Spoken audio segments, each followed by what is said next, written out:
Walang takot sa pagpumulgar ng mga katiwalian ng Iglesia ni Cristo. Makatotohanan ang paghahayag ng kabulukan ng reliyong ito. Mga aral sa loob ng Iglesia ni Cristo ni Manalo na wala sa Biblia, manapa laban sa Biblia. Na sila lang ang may karapatan, sila lang ang may karapatang manalangin, humingi at bigyan. Yan ay isang malaking kasinungalingan. Mahal namin kayo, hindi lang ninyo kami naunawa. Humanda kayo. I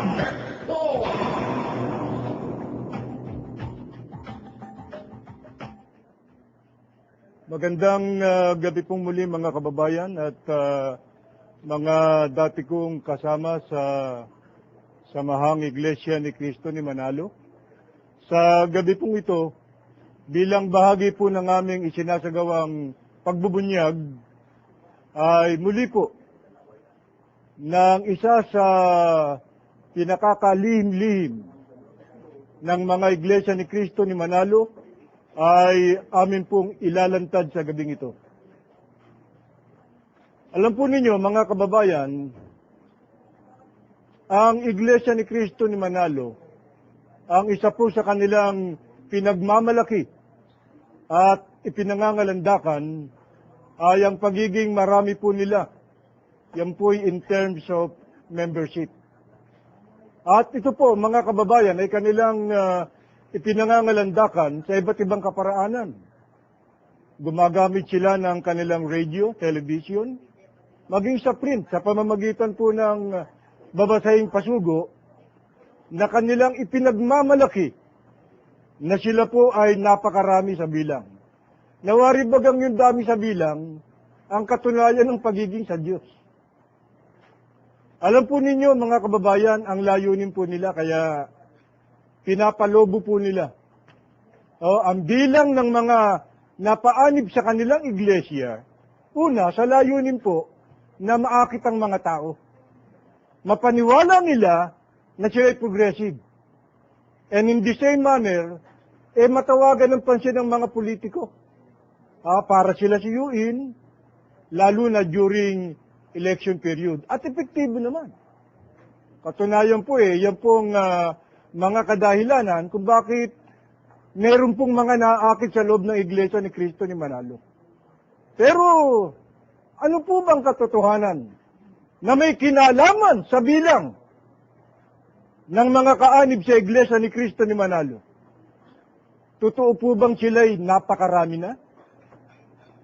Subaybayan po nito at ating gagawing pagtalakay at magugulat po kayo. At malalaman ninyo na mahilig lang palang magpalobo ng miyembro itong mga kaanib sa Iglesia ni Cristo ni Manalo. Meron po akong sisipiin, subaybayan po ninyong mabuti. Kagulat-gulat po itong ginagawa nilang ito. Paano po ba nila pinatunayan, mga kababayan, na sila po'y napakarami na in terms of membership? Diyan po tayo magsisimula. At meron po tayong sinipi sa kanilang pasugo, ito ay Hulyo 1964, ito po sa editorial. Babasahin ko po, pansinin nyo. From one, beginning with Brother Felix Manalo, the Church of Christ, both in numbers and in material blessings, count by the millions. Ano po ang pinagmamalaki ng mga kaanib ng Iglesia ni Cristo ni Manalo? Na may kinalaman po mga kababayan sa kanilang mga kaanib. Gaya po ng ating nabasa mula sa kanilang pasugo, milyon-milyon na raw sila. From one beginning with Felix Manalo. Mula daw sa iisa, mula kay Felix Manalo, sila'y lumago. In terms of membership, tandaan nyo, dumami daw sila ng milyon-milyon. Magugulat po kayo sa mga ipinilalabas nila sa kanilang pasugo. Para patunayan na sila'y milyon-milyon na. At meron po tayong sinipipa mula po sa kanilang pasugo. At ito po yung iba't iba ng petsa. At ipakikita po namin kung ano-anong figure ang kanilang inilalantad at ipinakikita para patunayan sila daw ay napakarami na. Pansinin po ninyo ibinibigay nilang mga numero, mga bilang. Diyan nyo nakikita ang malaking pandaraya ng Iglesia ni Cristo ni Manalo.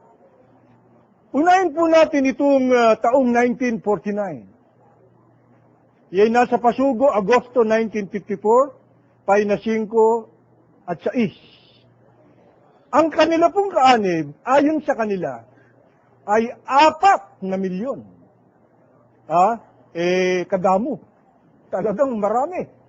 Isipin nyo, 4 na milyon, year 1949. Pero, nung taong 1950, isang taon lang, pagkatapos, Pasugo December 1955, Payna 35 and 36, ito po, ang member nila, 2 milyon. Isipin ninyo, 1949, 4 million daw sila. Nung sumunod na taon, 1950, ilang milyon na lang? 2 na lang. Saan napunta yung 2 milyon? Madali namang nakahalata ito. Nagsilayos ka agad. Pero ako'y naniniwala, hindi ganun yan. Ito kasi mga ipinakikita nilang mga bilang na ito. Hindi naman yan actual na bilang talaga eh. Kaya pag sila'y nagbibigay ng bilang nila, kung gaano na sila karami, talagang pabago-bago bilang eh. Ano pa ang katunayan yan? Year 1951, Pasugo, Hulyo 1951, Pahina 24. Ang kanilang kaanib, 2 milyon. Sa makatwid, from 1950 hanggang 1951, walang pagbabago. Posible ata yan. Walang nadagdag, walang nabawas, na malaging 2 milyon. Mahirap paniwalaan yan. Tuloy pa natin, 1955, 1 milyon. Pasugo yan, Hulyo 1964, Pahina 23. Sa makatwid, kapansin-pansin, iba-iba po numerong ibinibigay eh.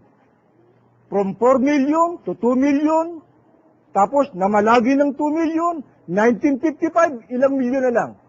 1 na lang. Saan naman napunta 1 milyon? Natauhan na naman. Ganun ba yun? Etong kagulat-gulat. Year 1966. Tandaan po ninyo, 1955, 1 milyon na lang sila. Ngayon, year 1966, 5 milyon. Pasugo, Hulyo 1966, Pahina 6. Sa makatwid nung dumating ang taong 1966, naging 5, biglang lumaki, no? At mukhang kahanga-hanga itong bilang na to.